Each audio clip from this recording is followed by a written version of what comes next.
everyone. Welcome back to another episode of the Fitness Education Series produced by the Australian Fitness Academy.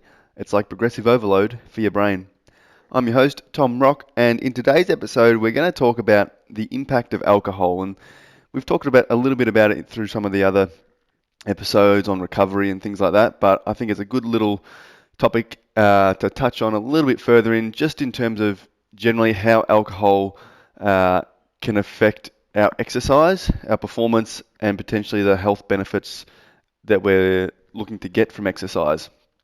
So I think we'll start with exercise recovery first, and it's mainly to do with the hypertrophy side of things, but anytime we would do resistance training, we're looking to obviously have a stimulus on our muscles, which will then cause us to grow or develop new muscles or more muscle, increase the size of it to get stronger, fitter, healthier, whatever it is, or even maintain that muscle mass as we look to lose weight. So we have what's called muscle protein synthesis. So our body's always going through either building new proteins or breaking down proteins for muscle repair, anything like that. So generally, from a resistance-based exercise, when we do some exercise, we stimulate muscle protein synthesis. That goes up, and it causes our body to hopefully repair and super compensate, and we get some muscle. So there's one study, and this one is done by Evelyn Parr, which she was one of my lecturers when I was back at uni, and she looked at the rates of muscle protein synthesis post-exercise. So the participants would do a bout of exercise, and then they'd induce alcohol, or they'd take in alcohol. And they'd take muscle biopsies at certain time points after that exercise bout, and they'd look at the changes in muscle protein synthesis. And what this sort of it showed in the presence of alcohol. So after they did the exercise, if they took in alcohol, it reduced their muscle protein synthesis by 37%. Which is a big reduction if we're trying to look at muscle recovery and optimizing recovery or even adaptation to our exercise. What they did, there was a couple of different groups in this study, and the other group, so it was either alcohol and protein, or just protein, which obviously is the optimal way. So, but what they also showed is even if you have alcohol and protein, your protein synthesis was still decreased by 24%. So it wasn't quite the 37%, but it was still a 24% reduction in basically the anabolic response compared with just having protein. So that alcohol induced reduction in muscle protein synthesis is going to have a big effect on your recovery from that exercise. So you're not going to get as good adaptations or as good results, and potentially it's going to affect your next session as well, which was sort of covered off. There's another study that I sort of looked up that looked at the effect of the previous day's alcohol ingestion on muscle function and performance. So this is basically if I was trying to exercise in the morning, but the night before I'd gone out and had some drinks. And what they showed that, so basically these people, they did two exercises 2 weeks apart. They do the testing procedure once, just with no alcohol the night before. 2 weeks later, they'd consume the alcohol the night before, and then look to perform the next day.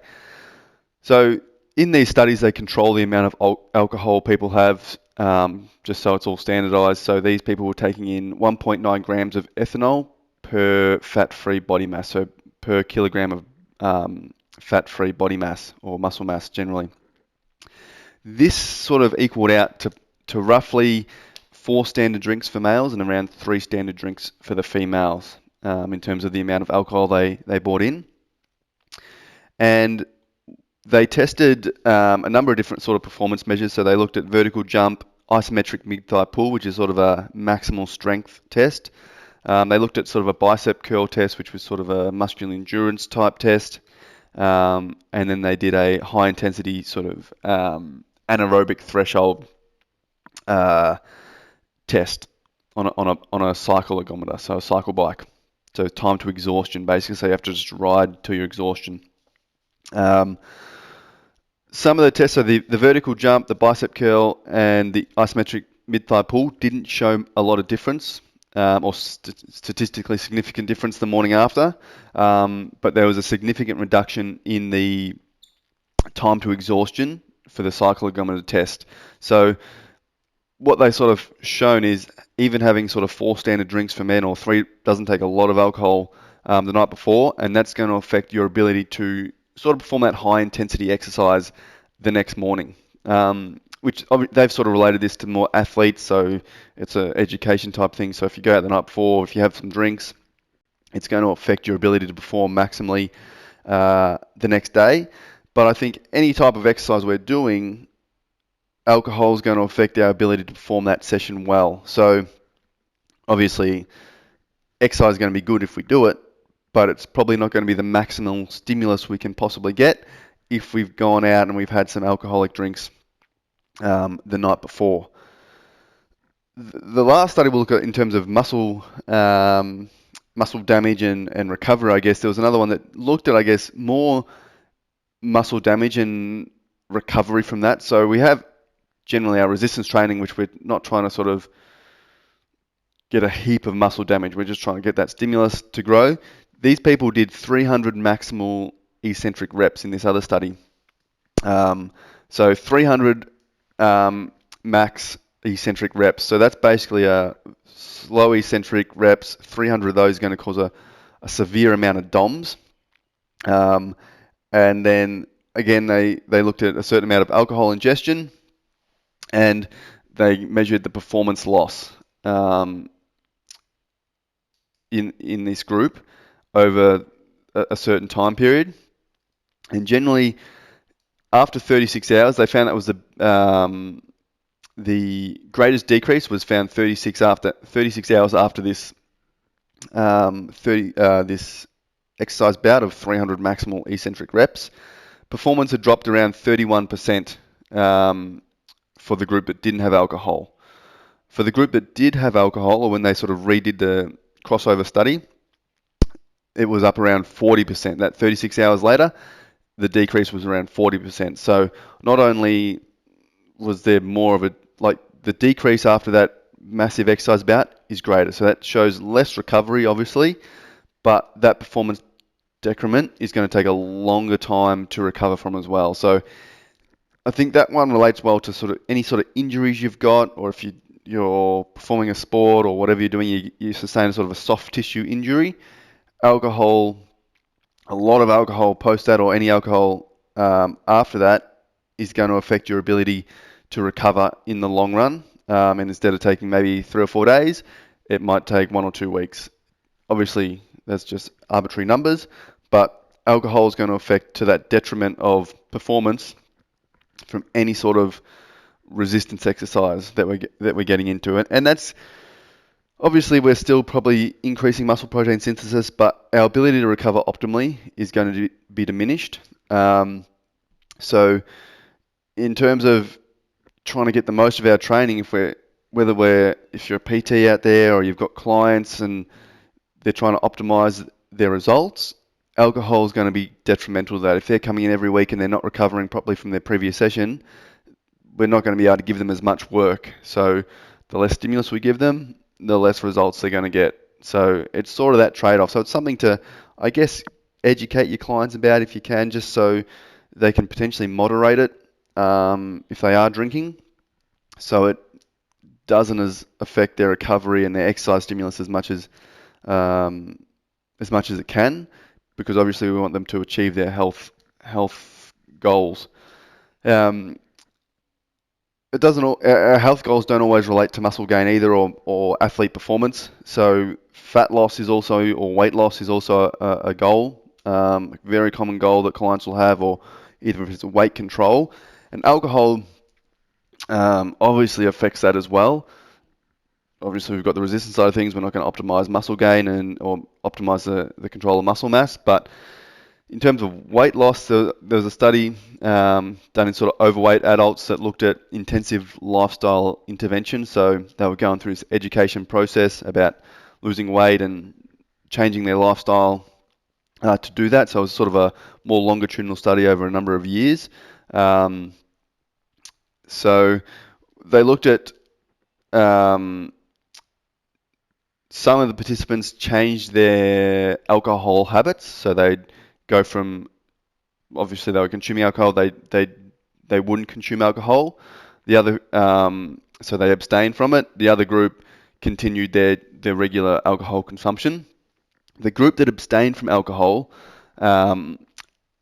lost 5% in the first year of this study. So this, I guess, lifestyle intervention for overweight adults. So they lost 5% of their body weight. The group that didn't change their alcohol only lost 2%, or on average 2.4% for the group that was drinking alcohol. So the alcohol is going to affect the amount of weight loss potentially that your clients have, or that you have, or whatever it has.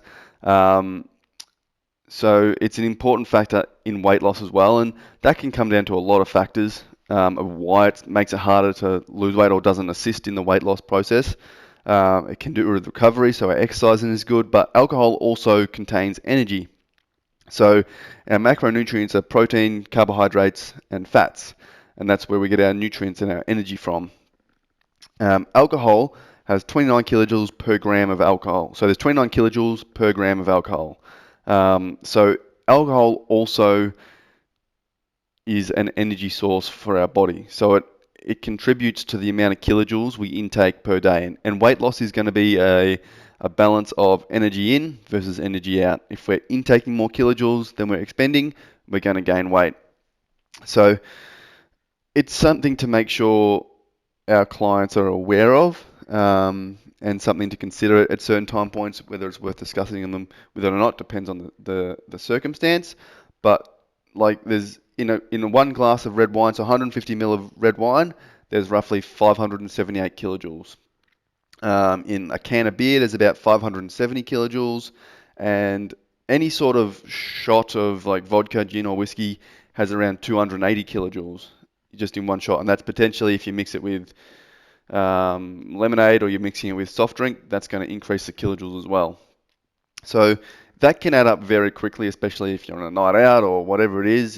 You don't generally have one drink, you might have 2, 3, or 4, and that's going to increase the total daily energy intake. So it can make it a lot harder to lose weight, which is something to consider. And it's then going to also reduce the sleep quality, which you've talked about in previous podcasts. Your sleep quality is going to be a lot poorer after alcohol, so that's going to affect recovery, energy levels the next day. So that maybe we miss an exercise session because we've gone out, we wake up, we don't feel good, so we just don't exercise again. So it can have this flow-on effect that just throws off the rail for a few days a little bit, which does happen. But it's something to be aware of and talk to clients about, and just educate them on it. So if they are intaking alcohol, or it can make a big difference, even if they abstain from it for a month or 2 months.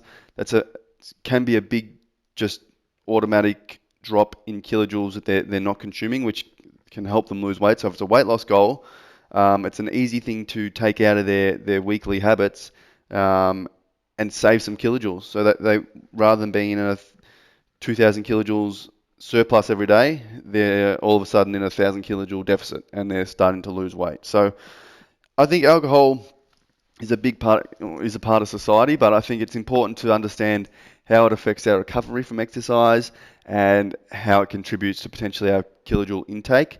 And the more we can educate our clients about it, the better off they'll be to make educated decisions and understand how it's going to affect the outcomes of their health and fitness program.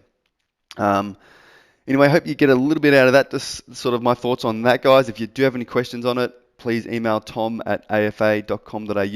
If you've got any questions or topics you want me to discuss, send me an email as well. More than happy to cover any topics you guys want to hear me chat about. Other than that, guys, have a great weekend, and I'll talk to you all soon.